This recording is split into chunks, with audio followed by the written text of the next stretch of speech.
भाई अच्छा तू हमारा अच्छा बात नहीं हुआ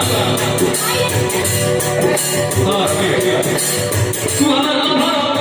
साथ हो धारा गई हम बड़ा सकेता में पड़ी साथ हो वाला सोचलो कि भाई एक उन्हें 10 रुपए पकड़ाई तब एक करोड़ पाए मारने का पड़ी तब लड़का लगा भाता ए